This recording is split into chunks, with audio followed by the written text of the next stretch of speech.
Olá, galerinha do sétimo ano, tudo bem com vocês? Eu espero que sim, comigo também está tudo bem. E hoje nós vamos começar o capítulo 11, chamado Danças Tradicionais. E aí, existe uma pergunta aí para vocês. Quem será que veio primeiro? A música ou a dança? A batida ou a canção? Qual é o impulso que nos faz dançar e que nos move para criarmos um ritmo? O que será que é? Né? Quem será que veio primeiro? Foi a música ou foi a dança? Será que começou a música e depois veio a dança? Será que começou a batida e depois começou a canção? Como é que foi isso, né? Vamos pensar nisso, tá? A cultura brasileira, ela é riquíssima em danças e ritmos e muito disso está diretamente ligado a brincadeiras para entregar os membros de uma comunidade. Conhecemos alguma delas, outras nem imaginamos que existem, né? E aí a gente vai começar a conhecer algumas delas durante o capítulo e vamos ver se vocês se lembram alguma. Teve alguma dança que vocês fizeram quando era pequeno que era para poder se integrar com alguém? Sim ou não? Né? Teve alguma coisa. Por exemplo, a dança da ciranda. Vocês fizeram quando era pequeno? Vocês brincaram de ciranda, cirandinha, vamos todos cirandar. Brincaram dessa dança? Sim ou não? Né? Bom, e aí ele vai começar a falar então sobre os ritmos nordestinos. São vários hoje, não vai dar para a gente ver os vídeos de cada ritmo, mas há um lembretezinho do lado da apostila que dá para vocês acessarem um exemplo de cada ritmo, tá? Então a gente vai conhecer um pouquinho aí deles. E aí ele começa falando o seguinte: você já dançou em alguma quadrilha de festa junina? Sim ou não? Hoje em dia as festas juninas já recebem até outros nomes, né? Por exemplo, às vezes pode ser festa do milho, às vezes festa country. Vocês já dançaram em algumas dessas festas aí? Sim ou não, né? Essas festas elas são comuns em grande parte dos brasileiros, né? E apesar de nem todo mundo saber disso, fazem parte da tradição religiosa em homenagem a 3 santos da Igreja Católica. E é por isso que muitos locais já trocaram estes nomes aí, pensando então em integrar a todos, tá? Mas da Igreja Católica ela faz parte então de Santo Antônio, São João e São Pedro, tá? É importante a gente saber por que existe, tá? Essa tradição ela foi trazida pelos portugueses para o Brasil e as festas elas organizavam-se geralmente em torno de uma fogueira que servia para assar as comidas como mandioca, batata doce, castanhas e milho aí, tudo nessa fogueira, tá? A fogueira, ela também fazia parte de uma brincadeira chamada pula-fogueira e que se mantém até hoje em alguns lugares, só que é uma brincadeira um pouco perigosa, tá?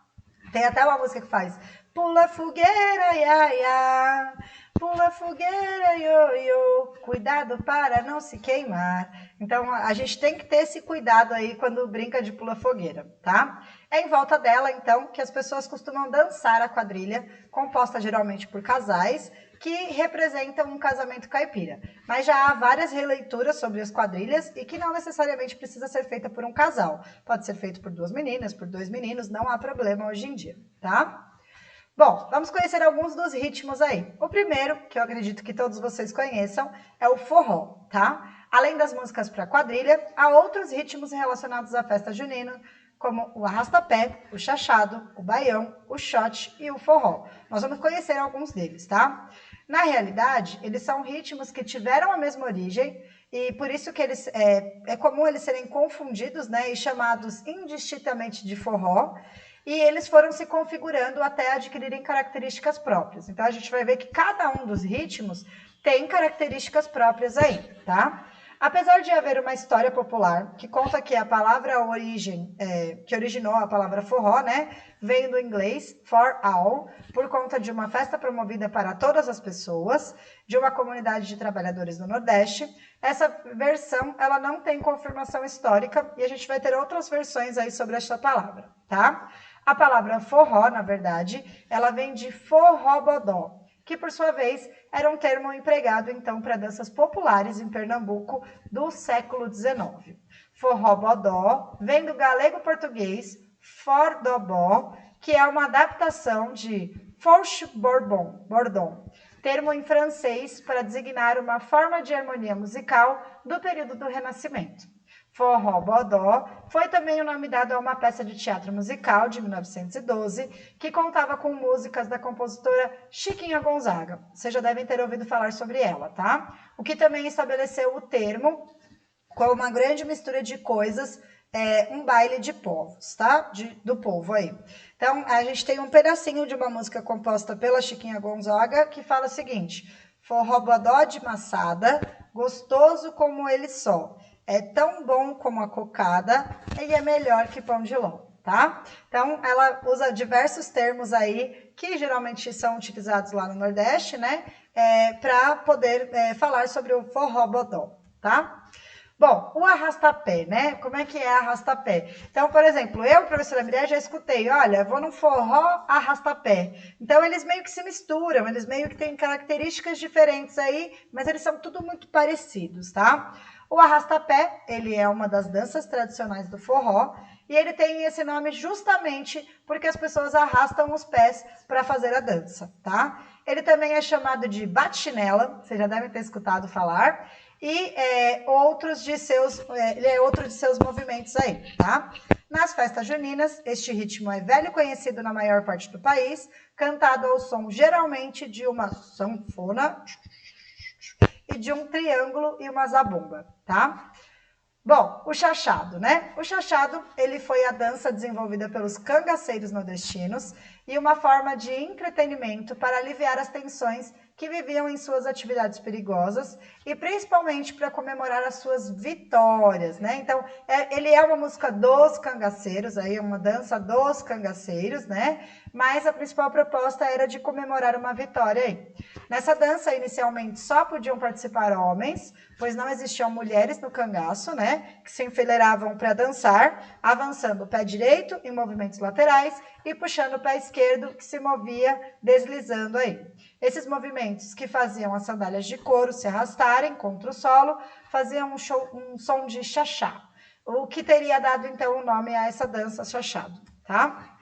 Além de dançar, os cangaceiros também, enfileirados, cantavam versos puxados pelo chefe do grupo, que se posicionava como primeiro da fila e entoava versos de insulto aos inimigos. Então, como era uma comemoração pelo sucesso deles naquela luta, né, naquela briga ali, eles tinham que falar sobre os inimigos. Ah, a gente venceu os inimigos, olha, nós somos demais, e assim por diante, tá?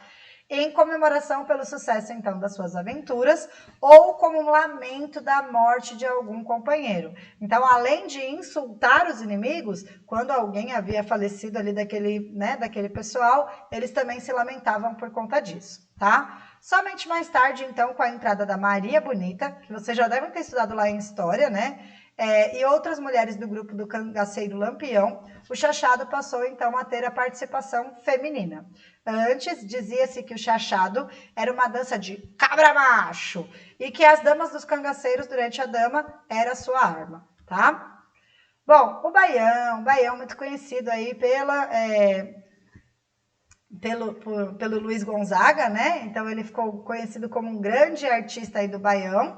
E a gente vai falar, é o rei do baião, né, que a gente costuma dizer, e a gente vai conhecer um pouquinho sobre o baião, tá? O lundu, ritmo musical africano, deu origem a diversos estilos musicais brasileiros, como o samba.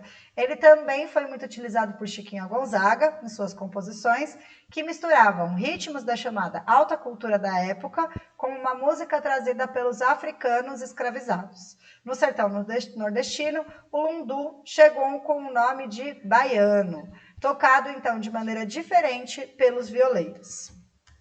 Bom, ele é derivado deste ritmo, então nasceu o baião, que se consagrou em composições de músicos como Luiz Gonzaga, o rei do baião, e representa parte importante da tradição cultural do Nordeste e é considerado um patrimônio da cultura brasileira, tá? De Luiz Gonzaga são as composições, então, Baião e Asa Branca, tá? A Asa Branca fez muito sucesso aí, tá? A dança do baião foi essencial para o desenvolvimento da música, pois foi com base nela que o ritmo se estruturou, tá? E aí a gente tem um pedacinho da música baião. Eu vou mostrar para vocês como se dança o baião e quem quiser aprender, favor prestar atenção. Morena, chegue para cá, bem junto ao meu coração. Agora é só seguir, pois eu vou dançar o baião, tá? E ele tem diversas músicas muito bonitas aí, o Luiz Gonzaga. E ele ficou conhecido como o rei do baião. Bom, ritmos africanos. Muitas outras danças brasileiras originaram-se então de ritmos africanos, não apenas no Nordeste, mas em todo o Brasil, como o calango, o jongo, o moçambique de bastão e a congada, são alguns desses exemplos aí, e a gente vai conhecer um pouquinho sobre a característica de cada um deles. Calango, né? Além de ser um baile, uma música e um tipo de canto, o calango é uma dança. Encontrado principalmente no interior de Minas Gerais, do Mato Grosso e do Rio de Janeiro, ele possivelmente se originou das influências europeias e africanas. Calango também é o nome popular de um lagarto, não sei se vocês conhecem ou não, e a dança possivelmente tem relação com os movimentos sinuosos do animal. Então, eles dançam mais ou menos igual o calango anda aí, tá? Além de se assemelhar ao arrastapé em seus volteios e requebros, tá? Às vezes, também conta com batidas de pés e palmas, e é geralmente dançado em par, tá? Os movimentos são bastante simples, seguindo o embalo do ritmo, os pares dão passos para a direita e para a esquerda, além de darem voltas e requebrarem improvisando movimentos. Uma das pessoas do par pode se ajoelhar enquanto a outra gira em torno dela. Nós usamos esse movimento aí do se ajoelhar, geralmente em festas juninas. Não sei se vocês já viram ou não, né? Mas o moço abaixa e aí a moça gira sobre ele. A gente já usou esse movimento aí em festas juninas, tá? Ou em danças, né? Feitas aí na época de junho e julho, tá? Jongo. No Sudeste, uma dança tradicional é considerada por seus dançarinos como a avó do samba, o jongo, tá? Os jongueiros são os praticantes deste estilo. Eles dançam em rodas com pares que mostram as suas habilidades ao centro, acompanhados de cantos e sons de tambores. O jongo também é conhecido como caxambu, que é o nome desses tambores aí. Ele foi trazido pelos angolanos escravizados e inseridos no contexto das umbigadas. Também é utilizado aí, eles dançam dando umbigadas. Então, o par tem que dar umbigada um no outro, tá? Que eram danças praticadas nos quilombos aí. A música do jongo, ela é cantada por um solista e ela é repetida pelo coro, formado pelos integrantes da própria roda, que também batem palmas. O jongo é ainda bastante praticado em diversas localidades do Sudeste, como Vale do Paraíba e algumas regiões de Minas Gerais. O jongo, nos dias de hoje, tem o papel, então, de preservar e valorizar as tradições culturais africanas e, embora não seja uma dança especificamente religiosa, ela é também relacionada a festas de santos, tá? Originalmente, apenas as pessoas mais velhas podiam ficar no centro da roda. Existia toda uma tradição de passar a dança dos mais velhos para os mais jovens, exigindo então que esses se dedicassem com afinco e aprendizado para que eles merecessem receber os segredos dos jongos e os seus fundamentos, tá? Então, além da roda, né, só poderia ficar no centro os mais velhos e com o tempo isso ia passando dos mais velhos para os mais jovens, tá? Bom, Moçambique, né? Moçambique, assim como o Bumba Meu Boi e a Congada, como veremos a seguir, o Moçambique é uma dança feita em determinadas épocas e festejos da cultura popular. Ele é realizado em forma de cortejo, tendo tradicionalmente homens como os principais integrantes, de forma que as mulheres apenas representem as portas-bandeiras ou as rainhas. A louvação a São Benedito é o principal motivador desse folguedo e ele se manifesta principalmente nas festas do divino, né? Vocês já devem ter ouvido falar, pelo menos, sobre isso.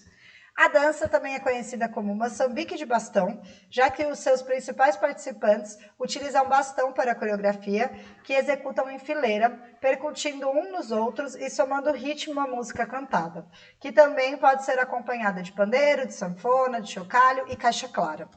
A gente tem uma imagem aí só para vocês poderem ver os bastões, né? Então, eles batem um bastão um no outro, ajudando no ritmo da música, tá? Os moçambiqueiros, eles vestem-se geralmente com calça, camisa e gorro branco, com fitas largas de cor forte. Se vocês olharem aqui, ó, esses aqui estão de vermelho, né? Ou a laranja, e aqui nós temos os de azul, tá? Geralmente azul e vermelha, cruzadas em diagonal pelo peito, de maneira a uniformizar e distinguir o grupo, tá? Então, aqui é vermelho, não é laranja não, tá? Além disso, carregam guizos, que são chamados de paiás, amarrados abaixo do joelho, cujo som também contribui para a música, dando ritmo aí para a música, tá? Bom, congada, né? O Moçambique, ele costuma ser inserido genericamente nas congadas, pois eles compartilham motivações e contextos parecidos. Então, Moçambique e congada, muito semelhantes, tá? A congada, porém, ela não utiliza os bastões e ela tem um objetivo dramático específico no seu bailado: representar a coroação dos reis africanos do Congo como forma de celebrar a liberdade dos povos africanos e a guerra entre os mouros e os cristãos, tá? Cristãos. Então, é legal a gente pensar aí que ele tem outra proposta, a congada, tá? Apesar dessas diferenças, as congadas também acontecem na festa do Divino, homenageando aí São Benedito, Nossa Senhora do Rosário, santos relacionados aos negros na época colonial e ao próprio Espírito Santo. A congada ela foi introduzida no Brasil durante a segunda metade do século XVII por africanos escravizados, tendo também influências de bailados portugueses e espanhóis. Tá vendo? Se vocês notarem aqui, a diferença deles é que eles não utilizam bastão aí para fazer a música, tá? Assim como os moçambiqueiros, os congadeiros utilizam guizos nas pernas. Então, eles usam algo semelhante aí, tá? Seus uniformes contam geralmente com capas enfeitadas e fitas coloridas. Os grupos de congada são chamados de guarda, batalhão, terno ou banda. É uma dança muito expressiva e difundida principalmente nos estados de Minas Gerais, especificamente no mês de agosto.